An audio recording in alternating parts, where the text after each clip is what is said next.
السلام علیکم ورحمۃ اللہ وبرکاتہ۔ خلاصہ پارہ نمبر 2 اور یہ سورہ البقرہ ہے۔ اعوذ باللہ من الشیطان الرجیم، بسم اللہ الرحمن الرحیم۔ اللہ نے اپنی نعمت کی تکمیل کی اور تمہیں حقیقی قبلہ سے جوڑ دیا۔ اس قبلے کی اہمیت کو سمجھو اور اپنے آپ کو اس سے اچھی طرح وابستہ رکھو۔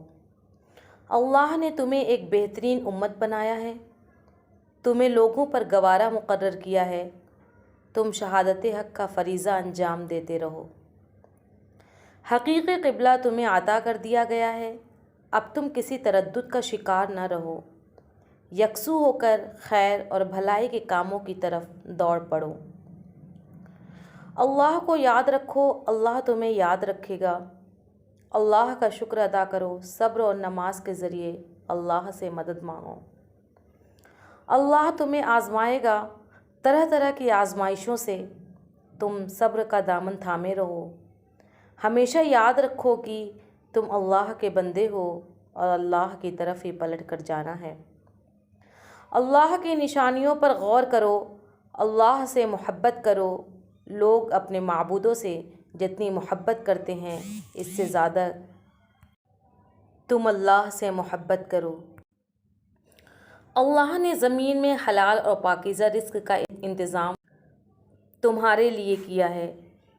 خوب کھاؤ پیو اور شیطان کے نقش قدم پر نہ چلو، وہ برائی اور بے حیائی کا راستہ دکھاتا ہے، تم اس کے راستے سے دور رہو۔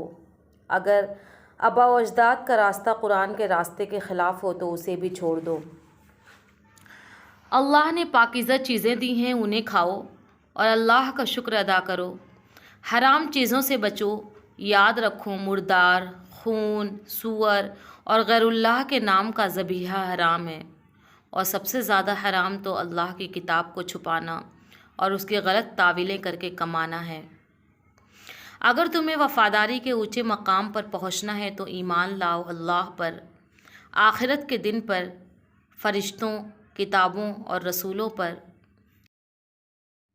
اپنا پسندیدہ مال خرچ کرو قرابت داروں، یتیموں، بے گھر والوں اور ضرورت مندوں پر، اور غلاموں کو آزاد کرانے پر۔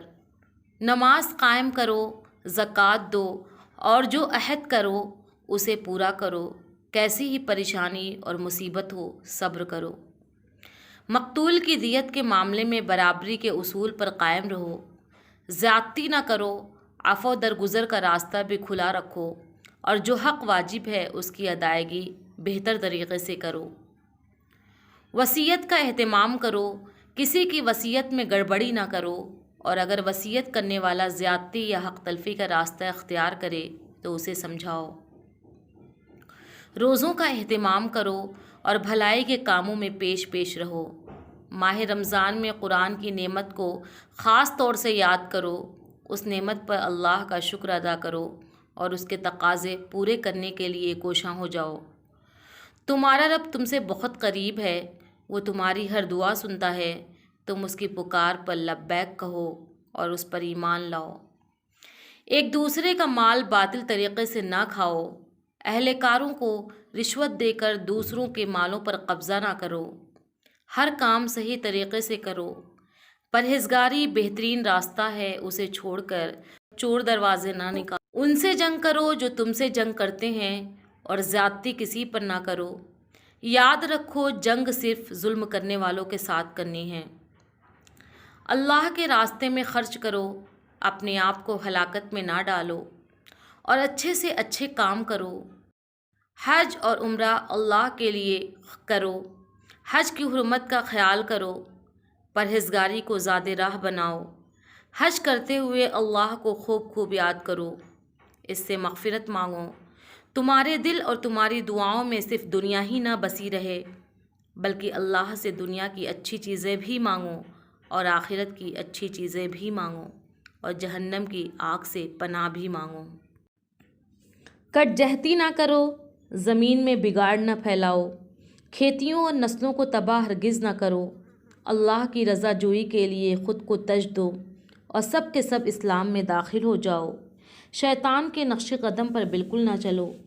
اگر تمہیں جنت میں جانا ہے تو اس کے لیے اس راستے کی ساری تکلیفوں کو برداشت کرنا ہوگا۔ اس حقیقت کو سدا اپنے سامنے رکھو۔ خیر کے خوب کام کرو، والدین، رشتہ داروں، یتیموں، مسکینوں اور بے گھر لوگوں پر خوب خرچ کرو۔ لوگ تم سے جنگ کریں اور تمہیں دین حق چھوڑنے پر مجبور کریں تو جنگ کرنے میں پیچھے نہ ہٹو۔ یاد رکھو جو سچا دین مل جانے کے بعد اسے چھوڑنا گوارا کر لے گا اس کا آخرت میں بہت برا انجام ہوگا۔ شراب اور جوئے سے دور رہو۔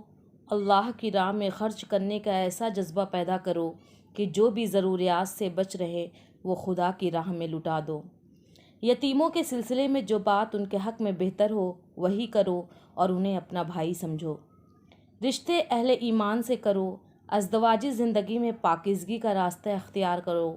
اللہ پاکیزگی کا اہتمام کرنے والوں کو پسند کرتا ہے۔ اللہ کے نام پر ایسی قسمیں مت کھاؤ جو تمہیں نیکی کے کاموں سے روک دیں۔ ایسی قسمیں دل میں بسنے نہ دو، انہیں جلدی سے کالعدم اور ختم کر دو۔ اپنی بیویوں سے دور رہنے کی قسمیں نہ کھاؤ اور طلاق کی صورت میں حدود الہی کی پاسداری کرو۔ عورتیں اپنے رحم کے بچے کو نہ چھپائیں۔ مرد عورتوں کو جب رکھے تو بھلے طریقے سے رکھیں اور چھوڑے تو بہترین انداز سے چھوڑیں۔ شوہر نے بیوی کو جو دیا ہے وہ واپس نہیں لے۔ بیوی فدیہ دے کر خلا مانگے تو شوہر رقم لے کر خلا دے دے۔ شوہر عورت کو زبردستی رکھ کر اسے ضرر میں مبتلا نہ کرے۔ عورتوں کو طلاق ہو جانے کے بعد دوسری جگہ نکاح کرنے سے روکا نہیں جائے۔ طلاق کی صورت میں بھی بچے کی بہبود کا ماں باپ دونوں خیال رکھیں اور کوئی ایسا رویہ اختیار نہ کریں کہ بچے کو نقصان پہنچ جائے۔ شوہر طلاق دے یا شوہر کی وفات ہو جائے، ہر دو صورت میں عدت کے آداب و احکام کا خیال رکھا جائے۔ طلاق کی صورت میں شوہر کو چاہیے کہ وہ بیوی کو زیادہ سے زیادہ دے کر رخصت کرے۔ اس موقع پر دونوں احسان اور کشادہ ظرفی کا ثبوت دیں۔ نمازوں کی حفاظت کرو اور اللہ کے حضور فرما بردار بن کر کھڑے ہو جاؤ۔ حالات مشکل اور خطر ہوں تب بھی کسی نہ کسی طرح نماز ادا کرو۔ اس کی پرواہ نہ کرو کہ تم تعداد میں کم ہو، اس پر توجہ دو کہ تمہارے اندر صبر کی صفت کتنی ہے اور تمہارا اللہ سے تعلق کتنا مضبوط ہے۔